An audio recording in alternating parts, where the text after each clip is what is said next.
Assalamualaikum warahmatullahi wabarakatuh. Selamat datang di channel Nasihat Kehidupan, channel yang selalu setia menemani Anda dengan kisah-kisah dan cerita yang menarik, seperti kisah berikut ini yang berjudul Riwayat Singkat Syekh Lemah Abang bagian yang terakhir, atau kepasrahan total Syekh Siti Jenar kepada Zat yang meliputi semesta menyambut detik-detik terakhir hidupnya. Kekhalifahan pertama Jawa yang selama ini dicita-citakan oleh kaum putihan berhasil berdiri. Raden Patah atau Tan Eng Huat dikukuhkan sebagai khalifah pertama Demak Bintoro dengan gelar Sultan Syah Alam Akbar Jimpuin Ningrat, atau nama Jimpuin adalah nama Cina logat Yunan yang berarti manusia kuat. Praktis, Raden Patah mulai berkuasa dari tahun 1479 Masehi. Begitu naik tahta, wilayah negara Demak Bintoro yang dulu diperkirakan kurang lebihnya separuh bekas wilayah Majapahit, terutama wilayah bagian barat yang mayoritas sudah banyak penduduknya yang memeluk Islam, ternyata perkiraan itu salah. Daerah-daerah yang dapat dikuasai oleh Demak yang terang-terangan dengan sukarela mengakui kedaulatan Demak Bintoro ternyata hanya sebatas Jawa Tengah sekarang dan pesisir utara Jawa Timur hingga ke Pulau Madura. Selebihnya tidak ada satu kadipaten pun yang mau tunduk tanpa syarat. Yang sangat mencolok mata begitu Pangeran Cakrabuana meletakkan jabatannya sebagai aku atau setingkat adipati di Caruban Larang pada tahun 1479, dan pada tahun itu pula Sunan Gunung Jati diangkat sebagai pengganti beliau, bahkan dinikahkan dengan putri beliau, Nyi Pakungwati. Caruban Larang secara tegas menolak menjadi wilayah Demak Bintoro. Sunan Gunung Jati berdalih, secara historis Caruban Larang dari dulu bukan wilayah Majapahit, tapi wilayah Pajajaran, dan Caruban Larang berhak menentukan nasibnya sendiri. Syekh Siti Jenar diam-diam prihatin melihat kekonyolan mereka-mereka yang mengaku sebagai pemimpin umat ini. Namun ketegangan demi ketegangan yang terjadi antar kaum putihan sendiri, ditambah operasi-operasi militer yang harus dilakukan oleh pemerintahan Demak Bintoro, membuat Syekh Siti Jenar sedikit banyak luput dari perhatian Dewan Wali. Dewan Wali tengah sibuk, tengah kewalahan menghadapi perlawanan-perlawanan sisa-sisa kekuatan Hindu-Buddha yang beberapa daerah masih nekat melakukan perlawanan. Seandainya Prabu Brawijaya mau mengkoordinasikan setiap kekuatan sisa-sisa Majapahit ini, maka Demak Bintoro tak akan bertahan lama. Cuma yang dikhawatirkan oleh Sunan Kalijogo, jika memang pengkoordinasian kekuatan itu benar-benar dilakukan, bukan hanya Demak Bintoro, bahkan seluruh umat muslim yang kontra Demak pun jadi terkena imbasnya. Banjir darah tidak hanya akan terjadi di Jawa, tapi di seluruh wilayah Majapahit. Jika sampai Prabu Brawijaya mengeluarkan komando penyatuan sisa-sisa kekuatan itu, demi kemanusiaan yang sadar harus mengalah. Di sisi lain pun, seandainya Raden Patah tidak memandang Dewan Wali Songo, pasti dia akan melakukan invasi ke Caruban Larang yang kini, setelah dipimpin oleh Sunan Gunung Jati, berubah nama menjadi Carbon Girang. Namun mengingat kedudukan kekhilafahan Islam di Jawa masih sangat lemah dan butuh kesatu paduan, untuk sementara Raden Patah memendam niatnya. Namun dinamika politik ini tak lepas dari pengamatan Sunan Kalijogo dan Syekh Siti Jenar. Pada awal berdirinya Demak, Sunan Kalijogo yang pernah berjanji kepada Prabu Brawijaya untuk ikut terjun ke kancah perpolitikan, demi untuk bisa ikut menentukan arah kebijakan Demak Bintoro. Pada waktu itu memilih untuk menunggu dan melihat perkembangan dulu. Beliau sekarang lebih berfokus untuk berdakwah keliling dari satu kota ke kota lain, terutama di pedalaman Jawa, demi untuk menghindari sewaktu-waktu Dewan Wali Songo meminta bantuannya untuk menundukkan daerah tertentu dengan meminjam wibawa beliau. Sedangkan Syekh Siti Jenar lebih memfokuskan diri untuk mengajar para santri-santrinya. Terdapat beberapa nama santri beliau yang terkenal, di antaranya Lontang Asmoro dan Sunan Panggung. Waktu berjalan cepat, pemerintahan Demak Bintoro terus disibukkan dengan operasi-operasi militer yang tak kunjung selesai. Praktis kesejahteraan masyarakat menjadi kurang diperhatikan. Rakyat kecil yang dulu merasakan taraf hidup yang mapan pada saat Majapahit berkuasa, kini perlahan-lahan di bawah naungan kekhalifahan yang katanya pasti akan memberikan keberkahan, ternyata malah membawa ke ambang ketidakpastian. Stabilitas kacau balau, roda perekonomian pun terganggu. Banyak investor yang sudah pada hengkang dari Jawa. Jawa setelah Majapahit jatuh bukannya berubah menjadi surga, namun malah menjadi neraka. Dan konyolnya, pada tahun 1487 Masehi, Sunan Giri Kedaton memproklamirkan berdirinya kembali kekhilafahan Giri yang dulu pernah dihancurkan oleh Majapahit. Raden Patah dibuat pusing karenanya. Carut-marut perpolitikan di Jawa membuat Dewan Wali melupakan kasus Syekh Siti Jenar dalam jangka waktu yang lama. Kini ditambah lagi, Caripon Girang mulai ikut-ikutan mencoba menggoyangkan Pajajaran. Tahta Pajajaran telah berganti dari Prabu Siliwangi atau Prabu Niskalawastu Kencono kepada Prabu Tohaan sejak tahun 1475. Sunan Gunung Jati mendapati kakeknya Prabu Siliwangi telah lengser, maka kini dia tak lagi sungkan-sungkan untuk mengadakan penyerangan ke wilayah Pajajaran. Namun Pajajaran sangat kuat dan tertutup, sehingga baik invasi militer maupun taktik infiltrasi seperti yang pernah dilakukan kepada Majapahit tak mampu menembus Pajajaran. Padahal Carbon Girang dibantu oleh Demak Bintoro dan Kadipaten Banten, atau Banten adalah wilayah Caripon Girang, dipimpin oleh Pangeran Sebakingkin, putra Sunan Gunung Jati, dengan Nyi Kawungten, putri Adipati Banten. Pangeran Sebakingkin kelak dikenal dengan gelar Maulana Hasanuddin. Kegagalan taktik infiltrasi sebagian besar dikarenakan di Pajajaran tidak banyak pejabatnya yang memeluk agama Islam seperti halnya di Majapahit dulu. Bahkan diam-diam beberapa sisa-sisa laskar Majapahit menyokong Pajajaran. Jalan satu-satunya untuk memperlemah Pajajaran hanyalah menguasai pelabuhan-pelabuhan pantai utara Jawa Barat, di mana dari pelabuhan-pelabuhan ini roda perekonomian Pajajaran sebagian besar tertunjang. Karenanya seluruh pesisir utara Jawa Barat dikuasai dengan paksa oleh Caripon Girang. Praktis, jika dengan kekuatan militer Caripon Girang tidak mampu menembus Pajajaran, maka jalan satu-satunya adalah melakukan blokade ekonomi. Melihat perkembangan politik Caruban Larang yang kini berganti nama dengan Caripon Girang sedemikian panas, Syekh Siti Jenar punya niatan untuk memindahkan pesantrennya ke pedalaman Jawa. Beliau berniat untuk menyingkir ke basis kaum Abangan.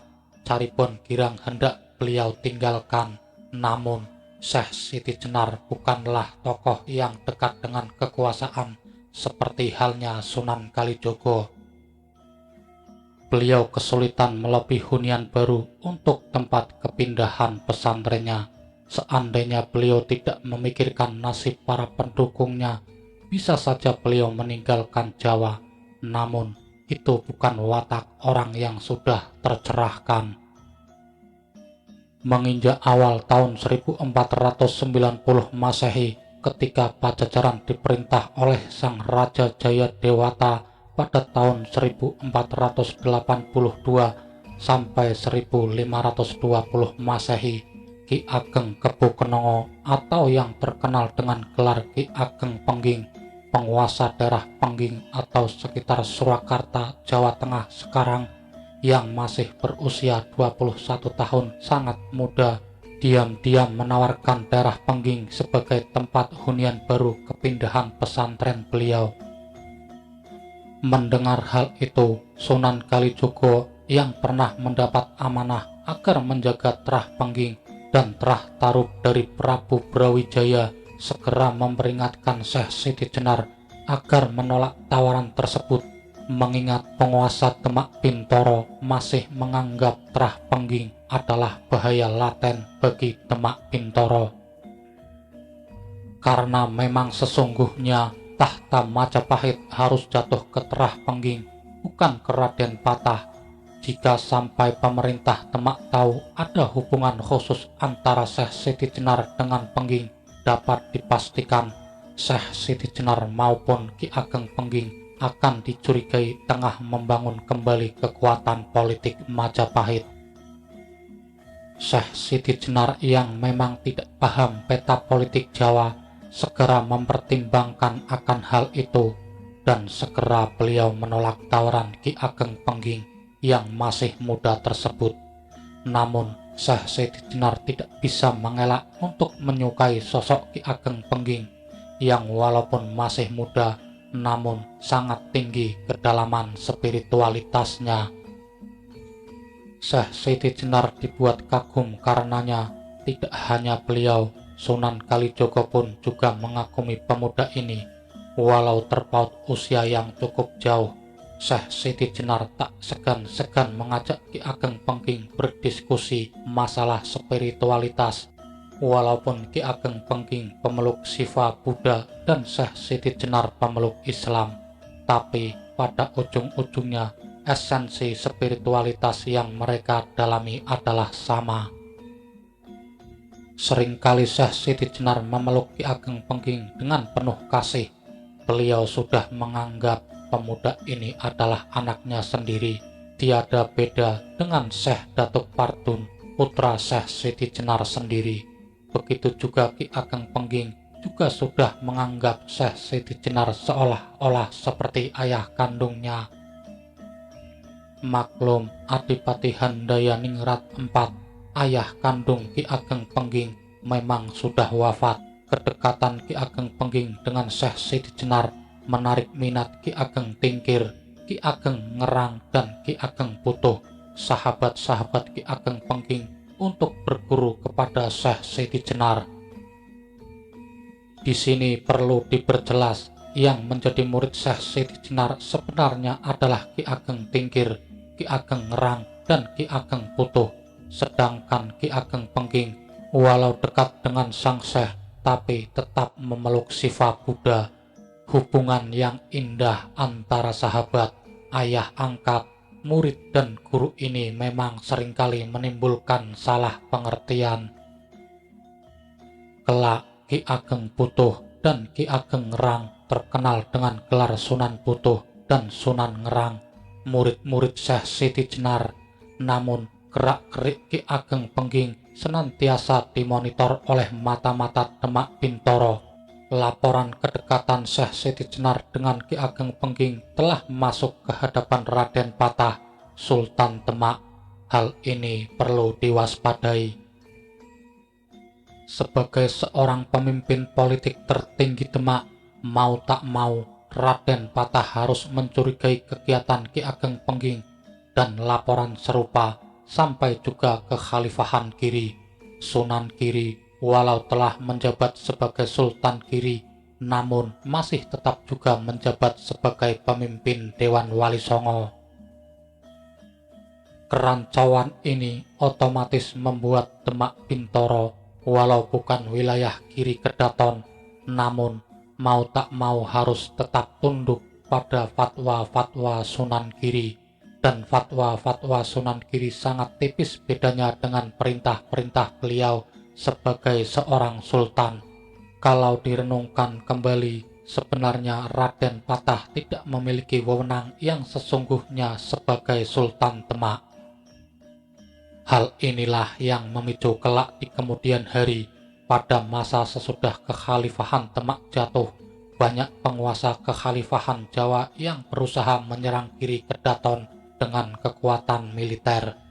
Karena bagaimanapun juga, sebuah pemerintahan tidak akan bisa menentukan kebijakan secara bebas jika selalu diintervensi penguasa pemerintahan lain dengan berselimutkan fatwa. Namun, usaha-usaha yang rasional seperti ini malah dicerca habis-habisan oleh kaum putihan di kemudian hari. Mereka menjelek-jelekan Sultan Hadiwijoyo atau Kesultanan Pajang dan Panembahan Senopati atau Kesultanan Mataram yang menyerang Giri. Pada buku-buku kaum putihan yang melimpah ruah di pasaran, kedua penguasa ini sangat-sangat dipersalahkan.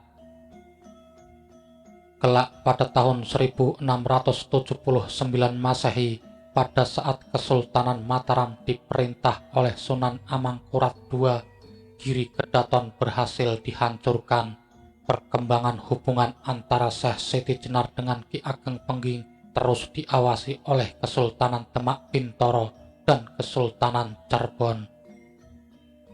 Menjelang tahun 1497 Masehi, Sunan Giri atas nama pemimpin Dewan Wali Songo memerintahkan Sultan Shah Alam Akbar, yaitu Sultan Demak dan Sultan Cirebon, yang tak lain adalah Sunan Gunung Jati, untuk menangkap Syekh Siti Jenar.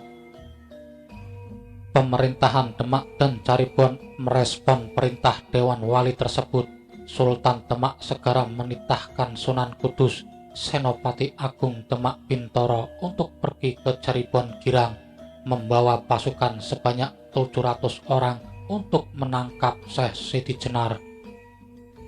Kedatangan pasukan Demak di wilayah Kesultanan Cirebon Girang menggegerkan masyarakat sekitar. Pasukan Cirebon ikut bergabung dalam barisan pasukan Demak Bintoro.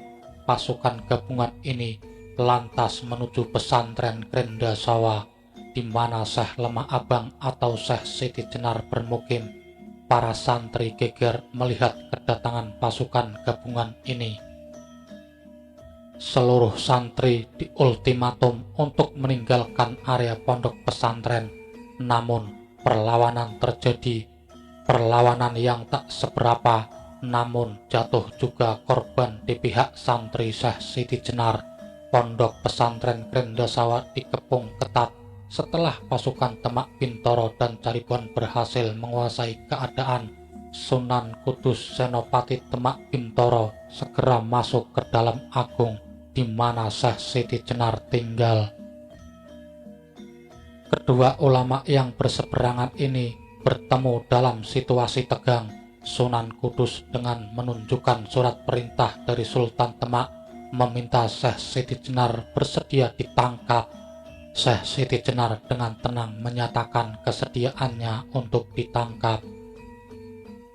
Pondok pesantren Grendasawa selama beberapa hari dalam situasi mencekam. Syekh Siti Jenar masih ada di dalam sana. Beliau tidak diperkenankan keluar dari kediaman beliau. Status beliau sekarang adalah tahanan negara. Beliau akan diadili di Cirebon dengan tuduhan telah menggalang gerakan makar kepada pemerintahan yang sah dan telah menyebarkan ajaran menyimpang kepada umat Islam, dan kemudian Ki Ageng Pengging menyusul untuk ditangkap. Tempat pengadilan belum ditentukan, menunggu kedatangan para wali dari Jawa Timur dan Jawa Tengah yang tengah dalam perjalanan menuju Cirebon Girang. Beberapa hari kemudian Sunan Kalijogo datang lebih dahulu. diiringi dengan beberapa santri beliau. Sunan Kalijogo meminta kepada Sunan Kudus akan memperkenankan dirinya bertemu dengan Syekh Siti Jenar. Sunan Kudus tidak memberikan izin, tapi Sunan Gunung Jati meminta Sunan Kudus agar memberikan kelonggaran bagi Sunan Kalijogo, dan akhirnya Sunan Kudus memberikan izin juga. Sunan Kalijogo berhasil menemui Syekh Siti Jenar. Sosok yang sudah dianggap sebagai kakak kandungnya sendiri ini di dalam agung di mana Syekh Siti Jenar ditahan. Mereka berdua berpelukan erat. Mereka berdua bertemu dalam situasi memilukan. Syekh Siti Jenar tetap terlihat tegar, bahkan beliau berpesan kepada Sunan Kalijogo agar terus berjuang menegakkan Islam yang toleran, yang penuh kasih, bukan Islam yang kolot, kaku, dan dangkal. Lalu beberapa hari kemudian datanglah rombongan Dewan Wali ke Cirebon. Mereka langsung menuju ke Istana Pangkuwati atau Istana Kesultanan Cirebon yang bernama Pangkuwati. Nama itu mengambil dari istri Sunan Gunung Jati, Nyi Pangkuwati atau Damar Sasongko. Di bawah pimpinan Sunan Giri, para wali memutuskan untuk mengadili Syekh Lemah Abang dengan mengambil Masjid Agung Sang Cipta Rasa sebagai tempatnya. Syekh Lemah Abang diiringi Sunan Kalijogo dengan diwakili pasukan Demak dan Cirebon segera menuju Masjid Agung Sang Cipta Rasa. Pengawalan sangat ketat, seluruh masyarakat Cirebon girang mengawasi dengan hati tercekam. Ada beberapa kejadian yang tak terduga. Beberapa santri Syekh Lemah Abang melakukan perlawanan hendak menerobos blokade militer yang tengah mengawal sang Syekh. Mereka berhasil ditangkap.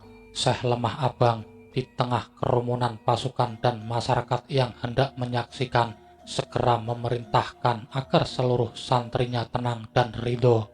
Seluruh pendukungnya diminta agar berserah diri kepada Zat penguasa alam. Di Masjid Sang Cipta Rasa, Sunan Kudus berperan sebagai seorang jaksa dan hakim dipegang oleh Sunan Giri. Pengadilan berjalan alot dan lamban. Tidak ada yang tahu apa yang terjadi di sana karena pengadilan ini bersifat tertutup. Situasi Masjid Agung Sang Cipta Rasa sangat mencekam. Penjagaan ketat terlihat di sana-sini. Pasukan Demak dibantu pasukan Cirebon melakukan penjagaan berlapis-lapis. Tidak ada yang boleh memasuki areal masjid. Siapapun juga, hampir seharian penuh, tak ada perubahan situasi. Tetap mencekam dan menjelang malam tiba, nampak Syekh Lemah Abang digiring ke halaman Masjid Sang Cipta Rasa. Pasukan semakin diperketat. Di halaman Masjid Sang Cipta Rasa, Sunan Kudus sendiri yang menjalankan eksekusi hukuman mati. Syekh Lemah Abang dengan senyum di bibirnya, dengan kepasrahan total kepada Zat yang meliputi semesta, menyambut detik-detik terakhir hidupnya. Sunan Kudus memenggal kepala Syekh Siti Jenar. Kepala sudah terlepas dari badan, darah menyemburat, dan Syekh Lemah Abang wafat saat itu juga. Namun terjadi keganjilan di areal Masjid Sang Cipta Rasa. Begitu Syekh Lemah Abang terpenggal kepalanya, mendadak sontak tercium aroma wangi semerbak yang aneh. Wangi yang bukan datang dari alam manusia, wangi yang menyeruak dari alam ilahi. Seluruh yang hadir tercekat. Para wali yang menyaksikan jalannya eksekusi mati keheranan. Sunan Kudus tertegun.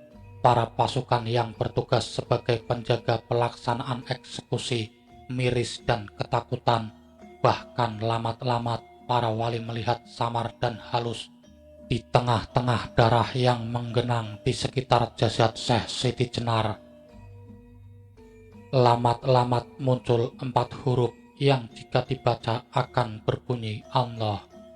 cuma sebentar, dan kejadian gaib ini sudah membuat beberapa wali terjajar halus ke belakang. Kala itulah mendadak Sunan Kalijogo mengalami peningkatan kesadaran. Batinnya sangat peka. Ada sebuah kekuatan ilahi yang menarik kesadaran beliau. Dan Sunan Kalijogo tergetar begitu mendengar suara lamat-lamat yang syahdu berasal dari dalam jiwanya. Suara itu adalah suara Syekh Lemah Abang. Inilah yang beliau dengar.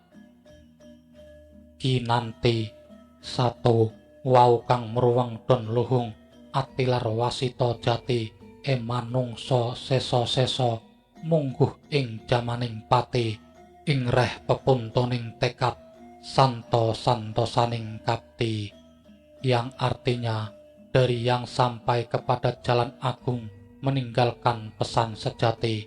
Wahai manusia semua, pada saat kematian menjelang tekad yang kuat atau menggapai kesempurnaan sejati, dan keteguhan kehendak atau menggapai kesempurnaan sejati. 2. Nora saking angon ngrungu riringa renget siningit labet sasalin selogo salukune den ugemi yoko pengageme rogo suminggah ing sanggo runggi, yang artinya tidak didapatkan karena hanya mendengar semata, terkecoh ajaran berbelit-belit, mementingkan keutamaan tubuh atau ilmu fik. Apa yang tertulis dipercayai begitu saja, padahal itu hanya ilmu etika, belum menyentuh apa yang sesungguhnya. 3. Marmone sarak siningkur krono angrobedi manggung karya wis sumelang embuh-embuh den andemi iku panganggone donya tekeng pati ngujiwani, yang artinya maka jangan terjebak syariat, sangat-sangat mengganggu pencapaian kesejatian, terlalu menimbulkan keraguan dan ketidakpastian. Walau tidak yakin benar, tetap saja kamu jalani. Fik itu ilmu duniawi, ketika meninggal tidak berguna. 4. Sejati-jatining ngelmu lungguhe cipta pribadi pustinen pangestinira gineleng dadi sawiji wijanging ngelmu jatmika ning kahanan eneng ening, yang artinya sesungguh-sungguhnya ilmu berada di dalam kesadaranmu sendiri. Tingkatan kesadaranmu itu satukan dengan kesadaran sejati. Kesempurnaan ilmu sesungguhnya akan kamu dapatkan dalam keadaan eneng atau diam, ening atau hening. Sunan Kalijogo menitikkan air mata haru mendapati fenomena luar biasa itu, dan segera beliau memerintahkan pasukan Demak merawat jasad sang kekasih Allah tersebut. Sunan Kudus terpaku, tak mampu berucap sepatah kata pun. Jenazah beliau dikebumikan di kampung Kemelaten, namun di kemudian hari jenazah beliau dipindahkan ke Giri Amparan Jati atas perintah Sunan Gunung Jati. Keharuman nama Syekh Lemah Abang atau Syekh Siti Jenar tidak bisa dihapuskan begitu saja dari benak masyarakat Jawa.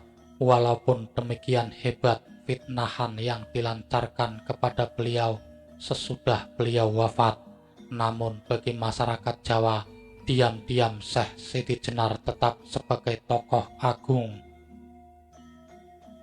Begitulah sahabat nasihat kehidupan, kisah singkat dari riwayat singkat Syekh Lemah Abang bagian terakhir, atau kepasrahan total kepada Zat yang meliputi semesta menyambut detik-detik terakhir hidupnya.